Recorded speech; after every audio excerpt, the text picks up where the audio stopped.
Hello, this is Chef John from foodwishes.com with peanut curry chicken. That's right, it's peanut butter curry time. And what this video lacks in dancing pixelated bananas, it's going to more than make up for in everything else. And by the way, I should mention before we proceed that this isn't based on any specific recipe from any specific country or culture, but more of a composite of peanut curries I've seen from many different places, and was actually inspired by a conversation I overheard. But I'll go into that fascinating tale on the blog post. For now, let's go ahead and get started with the spice blend. So in a bowl, we're going to start with some kosher salt, and to that we're going to add some ground coriander, as well as some ground cumin, or cumin, if you prefer. I'm also going to toss in a spoon of paprika. I'm using a mild one, but you could use a hot one. And then we're also going to do some turmeric, a spice that I used to hate, but I evolved, and now I like it. And then last but not least, we will add our old friend cayenne. And that's going to be it for our peanut curry spice blend. So we'll give that a mix with our freakishly small wooden spoon. And then once this is mixed up, we're going to use it in two different ways. We'll use half of it to coat our chicken pieces before we sear them, and then we'll reserve half to add to the actual curry itself. So we can set that aside for now and move on to the aforementioned chicken. And for this, I'm going to be using boneless, skinless chicken thighs, which have been cut up into some fairly large chunks. We'll call them 2-inch pieces, although to be honest, some are 1.5 inches and some are 2.5 inches. The good news is it doesn't matter. And then, like I said, we'll add half of our spice mix to the chicken, and we will stir that in until it's evenly distributed. And as I always like to warn you, chicken thighs are famous for their nooks and crannies. So take your time and do a thorough job. And once our chicken chunks have been coated with our curry spice, we have a couple options. We could wrap and refrigerate this for a few hours, up to overnight, to let that chicken really absorb those spices, or you can not do that and just start the recipe immediately, which is what I'm going to do because I'm starving. It's been over 2 hours since I had a meal. So what I'm going to do is head over to the stove, where we're going to brown these chunks of chicken in some vegetable oil over high heat. And because we do want to get a nice sear on these, I do recommend doing them in 2 batches. So I added in roughly half my chicken, and we'll brown that for a couple minutes on both sides.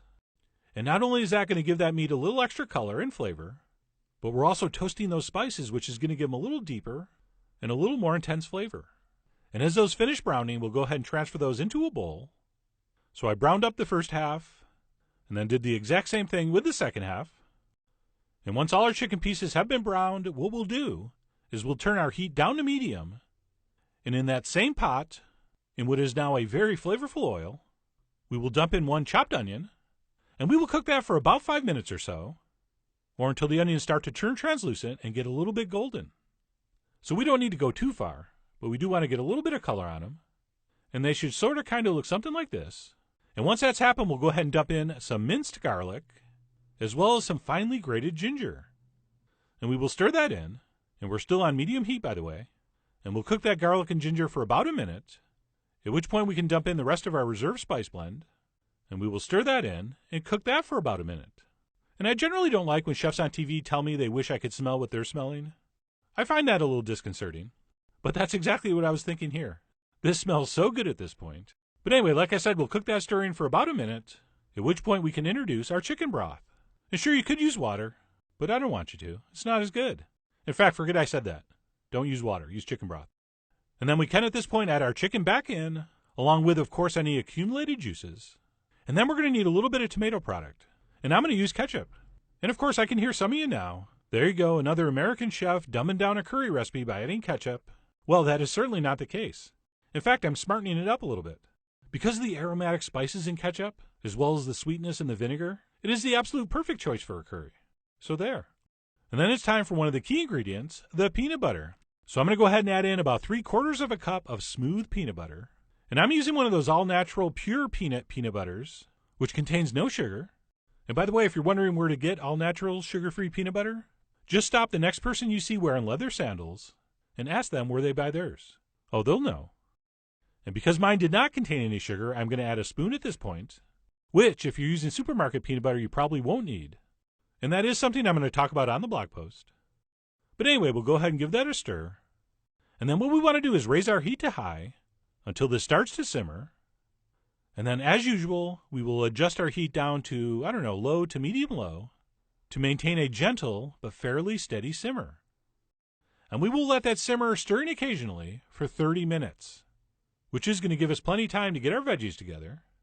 And what I'll be adding is some of these silver zucchini, which I find very beautiful. And then I'm also going to do 2 kinds of pepper, some sweet red pepper, as well as some green poblano pepper. And then because this is a peanut curry after all, we'll also toss in some whole roasted peanuts. So that is what I'll be using. And at this point we can head back over to the stove, where our peanut curry has now been simmering for 30 minutes. You can see here it's turned into one of the most beautiful colors ever. And of course, thanks to the sensation that is evaporation, your mixture will have thickened up a little bit. And we can at this point go ahead and dump in whatever vegetables we're going to use. And we'll stir those in. And then our game plan to finish this dish is very, very simple. All we're going to do is continue to simmer it for approximately 30 to 40 minutes, or until our chicken and hopefully vegetables are fork tender. And of course, we're going to give it the occasional stir, as well as monitor the liquid level. So if at any time you think it needs another splash of broth, toss one in. So I let mine continue to cook for approximately 35 minutes, at which point it was looking and smelling amazing. So right here I figured I was pretty close to done, but there's no guessing in cooking. So I grabbed a fork to make sure my theory was correct, and that my chicken was perfectly tender, which it was, and extremely delicious. And of course we also want to give the sauce a quick check for things like salt and heat. And mine was good, so I didn't need any adjusting.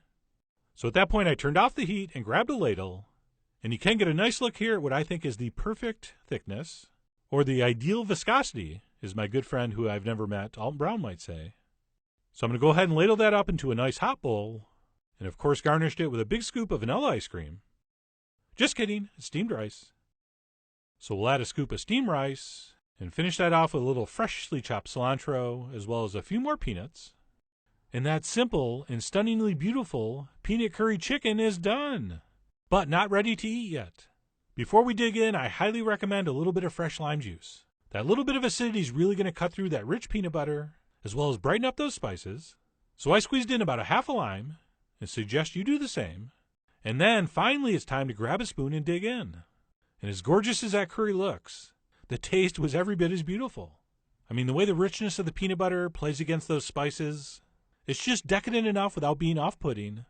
And you'll hear foods described as addictively delicious, and this is absolutely that. I mean, all you're thinking about as you finish one spoon is that next spoon. And when it comes to food in general, and curries in particular, that's exactly where you want to be. But anyway, that's it. Peanut curry chicken. As I said earlier, I didn't base this on any specific recipe from any specific country or culture. So save your email on how I desecrated one of your national dishes, because I didn't. At least not on purpose. I could have accidentally, but that doesn't count. So I really do hope you give this a try soon. Head over to foodwishes.com for all the ingredient amounts and more info as usual. And as always, enjoy.